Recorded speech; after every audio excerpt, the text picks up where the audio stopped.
The comments, opinions, and views shared during this program are of those individual Freemasons and do not reflect the official position of a Grand Lodge, concordant body, appendant body, Masonic Authority, or craftsmanonline.com.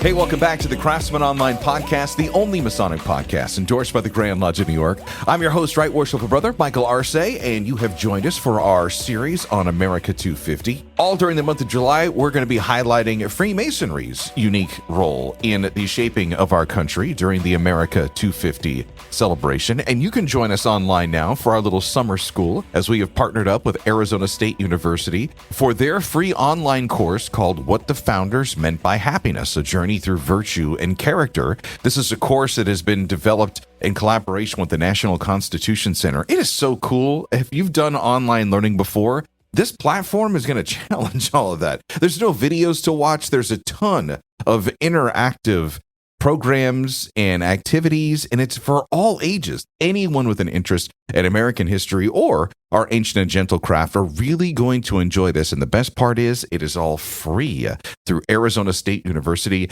Get the details at craftsmanonline.com. Well, there is no better person to kick off America 250 on the Craftsman Online podcast than one of our favorite Masonic researchers and authors. To tell us more about his new book, Congress and the Freemasons, welcome back, Brother Chris Ruli. Wow. Well, thank you for having me. But do we really know who we are in truth? Or is this a philosophical podcast or is this a history podcast? Who knows? Well, we're talking about his new book, which will be coming out just in time for the hype that is America 250. If you loved the White House and the Freemasons, you're going to love Congress and the Freemasons. As you described it, it's kind of a sequel. But is it? I'm wondering, I guess the process for researching is somewhat similar, but I'm going to guess the stories are going to be vastly different. Yeah, I mean, I guess you're right. It's not necessarily a sequel, but perhaps you can call it a companion piece to White House and the Freemasons. Really, it's a holistic, comprehensive, whatever you want to call it, look at the fraternity's engagement with public servants that worked in Congress. So we're talking congressmen. We're talking folks that, physically worked in other Library of Congress. I even looked at the U.S. Botanical Garden because I wanted to answer, these fundamental questions about Freemasonry and public service. I did White House. Now we're looking at Congress. It's interesting because you're going from the man, kind of, from the White House, right, to the institution. And when I say the institution, it's like historically, nobody has worse performance ratings or approval ratings than the U.S. Congress. That's usually their favorite least than the President of the United States, no matter how hard they try historically to dive bomb their own popularity. Congress is always there to be like, hey, I got you, bro, hold my beer. However, though, I was thinking of you. Mr. Smith Goes to Washington was my introduction to Congress back when we had this thing called civics in 8th grade that we all went and sat in that class. I was like, oh, cool. The idea that an everyday man could go serve Congress someday. What happened? Where did that disconnect, do you think, kind of began? And did you see a line somewhere where there were Freemasons who were congressmen before Congress became what we know it is today? Yes, because what I did was I went through every single iteration of Congress, right? So not just the Congress that is formed in 1789 or during or after the revolution. But I also took a look at what Masonic research do we have on those, the Albany Congress, right? The Stamp Act Congress, the First Continental Congress, the Second Continental. So I really went through all these instances where even before the American Revolution, where delegates from these different colonies in prior to the United States, these colonies came together and said, we want to form some type of collective organization. We don't really know what that is yet. And it so happens that certain members who were elected to go to those delegates or delegations or conventions and congresses turned out to be Masons. And so I was curious, like, okay, well, how many of them went? What did they do? What was their interaction? What was their legacy? Do we have any documentation on the things that, and if anything, do we have anything on how Masonry helped contribute to those discussions, those debates?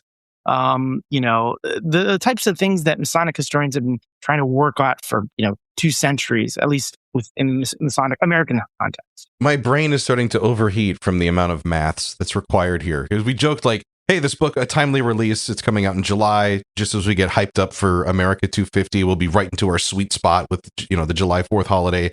And I'm thinking here going, I couldn't even put a ballpark number on how many members of Congress we have had. When you think of all the Congresses, there's like, I'm thinking of when you're telling the story, I'm like, oh, the Continental Congress. Well, sure, there was probably brother so-and-so and so-and-so and so. We know the Declaration of Independence signers. We know that. But all the way up till today and everybody in between, like if you had to put a rough number around it, how many men was on this list of possible Masons?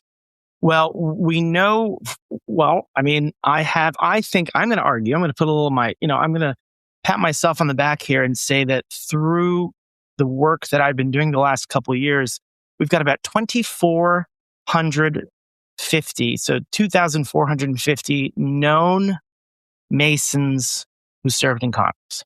Okay.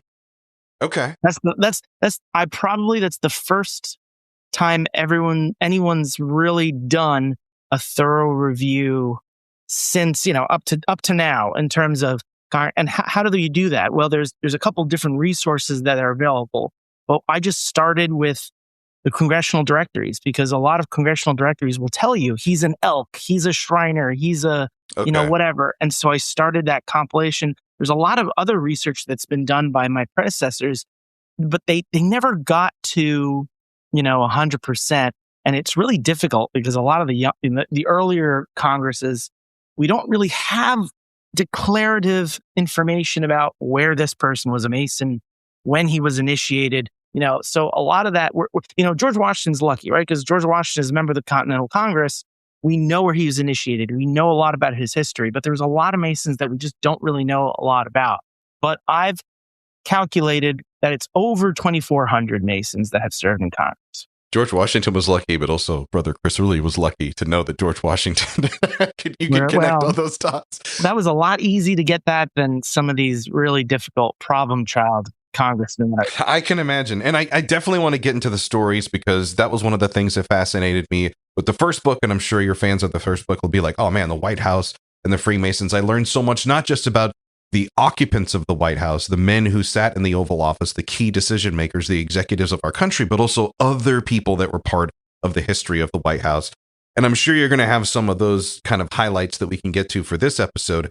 But I did kind of want to get to just some level setting here, because I'm sure as you were going through the research and digging through some of the stuff that was digitized and some of the stuff that maybe you could actually put hands and fingers on, did you see a certain point in the history of the United States where we had less members of Congress who were Masons, or it was harder to find out if they were a Mason or not? Well, one of the things that I'm doing, and what we will have in the book, is I put every single Mason in an Excel sheet, and I calculated when their terms of service was. So for each year, I said, okay, well, how many Masons served in the Senate? How many Masons served in the House of Representatives? What political party were they? Which state were they coming from? And so you have this really big data set. And I think it's the only data set that's available in the world right now based on all that data that I'm working on. And so what I can tell you is you sort of get 20 to 30% of Congress at one point are involved somehow with the fraternity. There's a really great story in, I want to say 1926 or 1927, and it comes out of the Supreme Council of the Southern Jurisdiction, when the Grand Commander of the Supreme Council mentions in his allocution, biennial session, he mentions in his report that he attended a dinner for one of the lodges here in DC, that they had 500 Masons that served in Congress attend this dinner. Now, if you do the math, it's almost physically impossible to have that many Masons in Congress at the time. So I think what he meant was, of those individuals who were congressmen, and then all those individuals who worked as staffers, as clerks, as secretaries, as all those sort of things. And so you get to the 1920s and you see 200, maybe 200, 300, and 200 probably is on the median end. I would probably say it's like 250 congressmen served at one time total percentage that were Masons. And so unfortunately, I don't have the full numbers right now because we're still verifying data. One of the things that I'm doing is, as part of my project was, okay, I can find this online, but I wanted all the Grand Lodges to be responsible for their data set. So I compiled the 2,450 names and I sent it out to all the Grand Lodges. So all the Grand Lodges have their state's representatives. And so they're looking for it and they're reviewing it and telling me, okay, this is right, this is wrong. You got, hey, Chris, you got the wrong lodge number for this guy. This guy was, John Smith the second. You want John Smith the first. Here's his date. And so they're doing a lot of that data validation work right now. So once that validation work comes through, then we can really say, here's the number, here's as best as we can do to get it, and here's the stories that come from that. You kind of touched on one of the sources, and I was curious for research where you were going. I mean, the internet is one thing. I know you have a lot of access at the Scottish Rite Southern Masonic jurisdiction with the House of the Temple and some of the great archives they have there. Where were some of the other places you were going to get this information? There's a really good book called 10,000 Famous Masons by Denslow. And Denslow, well, what I realized is I had a copy at the House of the Temple. I knew it's a really great resource. Masonic researchers who are listening to this podcast certainly know about it. And one of the things that I did was I pulled a lot of information from Denslow. In the introduction of Denslow's book, he tells me, well, I actually got all this data because there was, for many years, a membership card catalog that the librarian of the Supreme Council maintained. And so every 2 years, the librarians at the Supreme Council will reach out to new members of Congress and say, hey, are you Mason? Or did you ever join the fraternity? Even if you demitted, what years were you? And so they compiled this really complicated card catalog. And unfortunately, around the 1950s and 60s, they just stopped doing that. I'm not really sure why. I'm not sure. Maybe the librarians just didn't really care about collecting that information. But what I realized, it overlaps nicely with the fact that starting in the 1950s, the Masonic Service Association starts to track how many Masons there are in public service. And so they're the ones collecting, which secretary of whatever was a Mason and which congressman. And so they picked up that sort of, they picked up the proverbial whatever and the baton, let's say, and then they did that for the, up until the 1990s, I'd say. So from 1789 all the way to about 1990s, we have those records. And fortunately, we have Masons that are in Congress right now. They're staffers. They're a couple Masons who actually are congressmen who have been helping us with the current list. Who's active? Who do we know? Which Prince Hall Masons are there? And so it's really been a team effort to compiling this list. Mm. So I'm trying to put together the makeup here because you live in the DC area. Sure.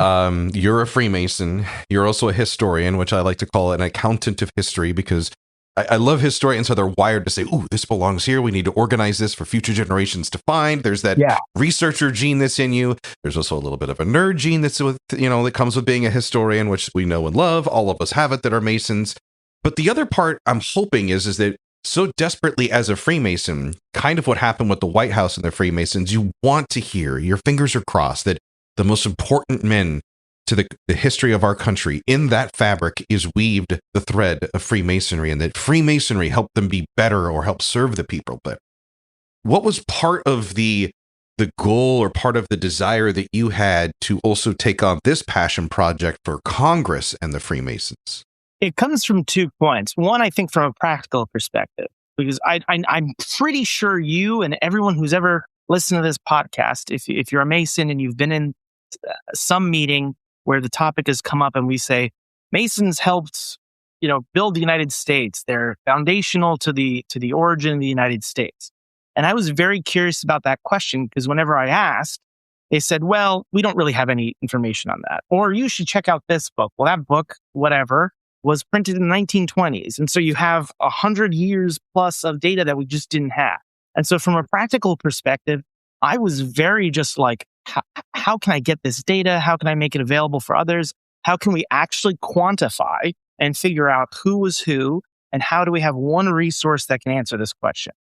From a non-practical, maybe you can call it symbolic perspective, I think I was just curious to understand if that's true. Is it really true that Masons did the things that we claim that we did? And I was really curious also, did that change over time? Did we always think this way? Did we always say back in, the early 1800s, oh, Masons helped build, the United States, or, they were foundational in terms of how they engaged with the formation of the United States. And so I wanted to understand, where did that come from? Where did that idea come from? The way that we talk about the fraternity came from. And so I think that those were the two main reasons why. And if you want to add a third, because we're Masons, I'm one of these neurotic completists. We've got a catalog. We've got to include it. I've got to include it on this list. One of the great things is as I was going through the record of all millions, and I mean millions, and I mean millions of records, of publicly available records of Congress, I found other stuff to complete things I completely missed from the White House and the Freemasons. So now I'm going, oh crap, I've got letters from, Gerald Ford and Lyndon B. Johnson and all these things that I've got to now create a second edition of my first book, because they were just hidden in public records for Congress. It's a never-ending cycle, an Ouroboros.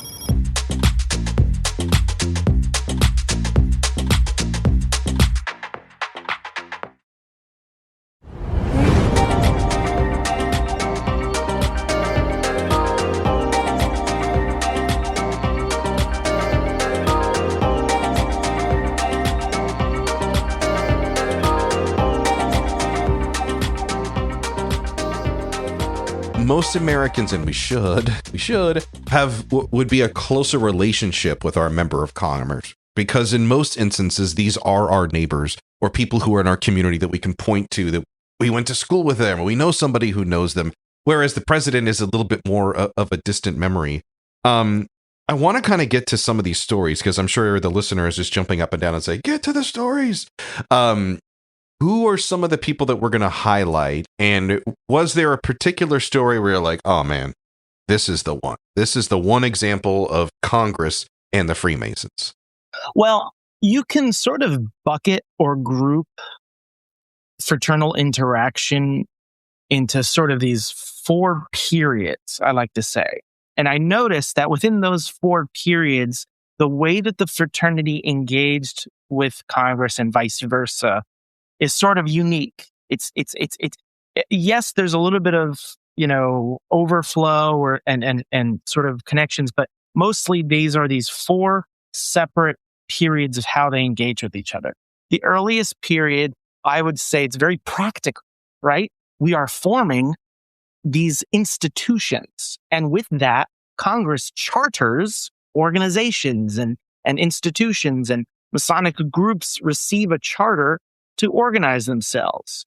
And we know there's a little bit of record of evidence that Masons visited Congress. John Quincy Adams, in his diary, mentions that when he was in Congress around St. John's Day, he met a procession of Masons that visited the Capitol. We then sort of see, after the Civil War and into the turn of the 20th century, the fraternity becomes a little bit more political. I'm going to put those quotes in political. And what that means is the fraternity realizes that it's got a lot of members. It's got a lot of interests. It's got a lot of enthusiasm. And these members are starting to mobilize. They're starting to say, hey, wait a minute. This fraternity is making money. It's giving money to charities. It's engaging with members. And so Freemasons start to lobby. Right. Well, they recognized they had influence on a social and moral perspective. Correct. Yeah. Correct. And now we'll talk a little bit about why, we say no politics in religion, but let me explain to you how politics is involved, right? So in the 1920s, for example, the Grand Commander of the Scottish Rite Southern Jurisdiction, John Henry Coles, is testifying before Congress saying that the fraternity, or at least the Spring Council of the Southern jurisdiction, supports the creation of a Department of Education. This is the 1920s. When is the actual Department of Education formed? In the 80s, I believe, or 80s or 90s. So this is 50 or 60 years before they actually create a Department of Education. The head of the Scottish Rite Spring Council is in Congress testifying that we should do this. Around the same time, I see in congressional reports the head of the grotto, right? The MOVPER, that's the acronym, writes a letter to the President of the United States saying that his organization, the grotto, the fraternal organization, supports tightening and restricting laws against the traffic of narcotics, the production and the distribution of narcotics. He's saying it's really important as a fraternal organization. This impacts our members. And you need to do something about it, Mr. President and members of Congress. These are letters from our organization to Congress and the fraternity. In addition to that, I'm going to keep moving forward.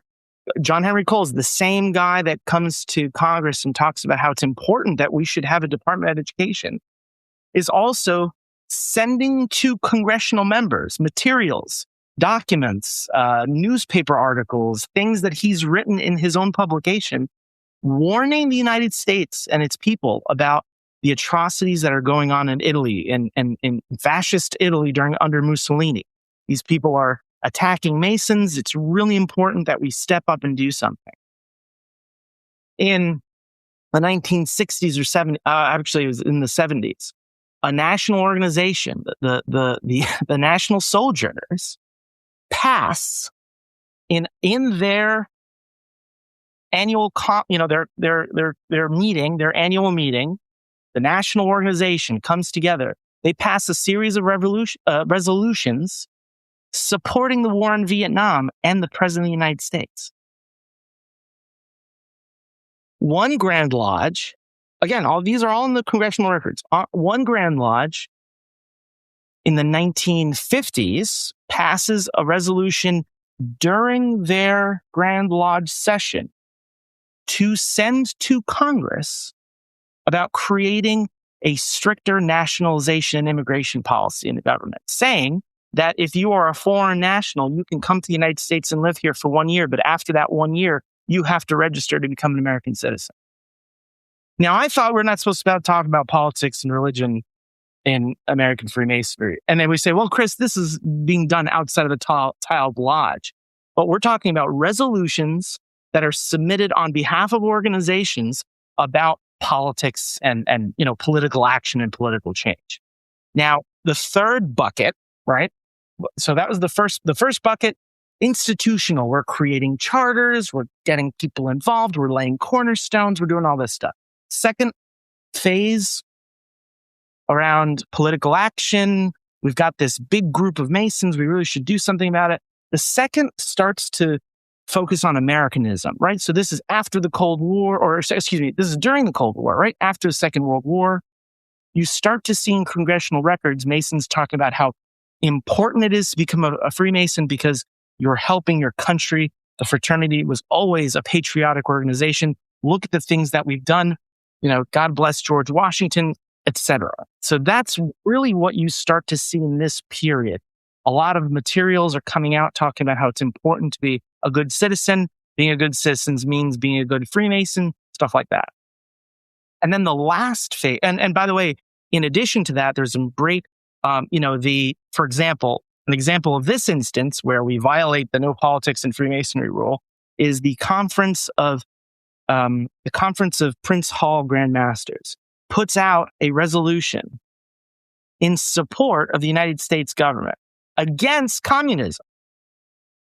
Because what you start to see is a lot of the FBI, or at least there's a perception that Prince Hall lodges are places where communism is spreading. And so to counteract this idea during the Cold War, the Conference of Grand Masters of Prince Hall said, wait a minute, we support the United States government, we denounce communism, stuff like that. And so that's a very clear indication to me of how much that, how important that decision would needed to be made. And then that was given to the United States Congress. The last phase, right? So we got 4 phases. The last phase is perhaps the one that certainly it's the one that we're in now, which is more retrospective in nature. We're asking our congressmen, our local congressmen, to create a little note commemorating the 100th anniversary of our lodge, the 100th anniversary or the 200th anniversary of our Grand Lodge. We are recognizing an important Mason. And so it's sort of devolved, I don't know if devolved is the right term, but we sort of prioritized, let's recognize what we've done in the past. Let's have commemorations, anniversaries. And so that's the sort of 4th bucket that we go into in terms of our, relationship with the fraternity. Do you feel it's interesting that Freemasonry was kind of a symbol, for lack of a better term, of Americana, or the spirit of America, or what America represents through these phases? That was kind of the thread that I kind of pulled from that. Do you feel that, retrospectively looking back on it, like Freemasonry had a better relationship with the White House, or do you feel like Freemasonry had a better relationship with the U.S. Congress based on your research? That's a very good question. I would say that there was a lot more engagement with Congress than there was with the White House, by virtue of the fact that there were a lot more congressmen, there were a lot more opportunities. And quite frankly, congressmen, I hate to say it, but some congressmen are bored. They're not doing all the work that's happening. And so they're more interested in, staying in office and, doing the sort of types of things that they'll be doing now. And so I think they want to be invited to attend the cornerstone laying ceremonies. They want to speak. They'll go to the Grand Lodge sessions. Some will be appointed grand orators or, these titles. They may attend, they may speak, and then may head out. Because of the nature, the virtue, the fact that there were so many Mason congressmen compared to, 15 or 14, depending on what your number is of Mason presidents, I think you start to see that, Congress is more, it engages a bit more. That said, just to tack on to the last piece, that said, we obviously see when a president of the United States is doing some public Masonic event, obviously members of Congress participate in that as well. So there's a clear recognition that both houses are being recognized. It's important to have both branches of the American government participate. And of course, the third branch, judicial, of course, there were plenty of Mason, justices, and they participate in events too.